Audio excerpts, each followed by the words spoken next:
جو مساوات کا درس ہے نا جماعت میں، جنہوں نے دیگر مذاہب کے بارے میں معلومات کی ہے، میں مذہبوں کا نام نہیں لیتا، کئی مذہب ایسے ہیں جن میں الگ الگ قوموں کے الگ الگ عبادت کے ٹائمنگز ہیں، کیونکہ قوم الگ ہے، سٹائل الگ ہے، ان کی کاسٹ الگ ہے۔ میں کئی چیزیں نہیں بول پا رہا لیکن آپ اشارہ سمجھ رہے ہوں گے۔ مگر جماعت کے اندر ایک ہی صف میں کھڑے ہو گئے محمود و ایاز، اربوں پتی بھی کھڑا ہے، اسی کا ڈرائیور بھی کھڑا ہے، بلکہ بعض اوقات تو ایسا بھی ہوتا ہے کہ سیٹھ مقتدی ہوتا ہے اور جاب کرنے والا امامت کر رہا ہوتا ہے۔ وہ سیٹھ کہتا ہے پیچھے اس امام کے، ارے ایسا منظر دنیا میں کدھر ملتا ہے کہ علماء ہوں، حفاظ ہوں، بچے ہوں، بوڑھے ہوں، کسی بھی جناب رنگ و نسل سے ہوں، افریقن ہو یا عربی ہو، گورا ہو یا کالا ہو، اللہ کا بندہ ہے، مسلمان ہے، وہ ایک صف میں کھڑے ہو کے نماز پڑھ رہا ہے۔ پوری دنیا میں یہ منظر آپ کو کسی اور ریلیجن میں نہیں ملتا جو مسلمانوں کے اندر مساوات کا درس ملتا ہے، یگانگت کا درس ملتا ہے۔ یہ سرکار کے امتی ہونے کا احسان ہے ہم پر۔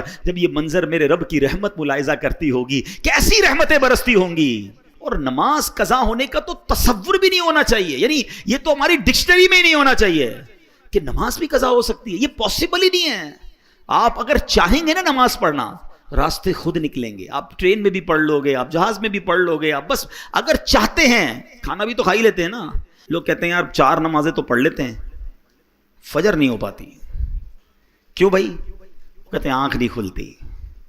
بڑا عجیب بات ہے، تمہاری فجر میں آنکھ نہیں کھلتی۔ کبھی ایسا ہوا کہ صبح 7 بجے کی فلائٹ اس لیے مس ہو گئی ہو کہ آنکھ نہ کھلی ہو؟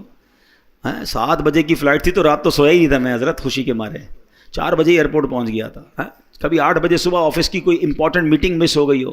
اسکول پہنچ جاتے ہیں ٹائم پہ، کالج پہنچ جاتے ہیں، نماز ہی مس ہوتی ہے، آفس میٹنگ پوری ہو جاتی ہے، فلائٹ ٹرین سب ملتی ہے۔ اس کا مطلب کیا ہوا کہ جو امپورٹنس فلائٹ کی، ٹرین کی، میٹنگ کی ہے، وہ امپورٹنس آپ کی زندگی میں نماز کی ابھی ہوئی نہیں ہے، ورنہ کچھ بھی ہو جائے نماز کیسے چلی جائے۔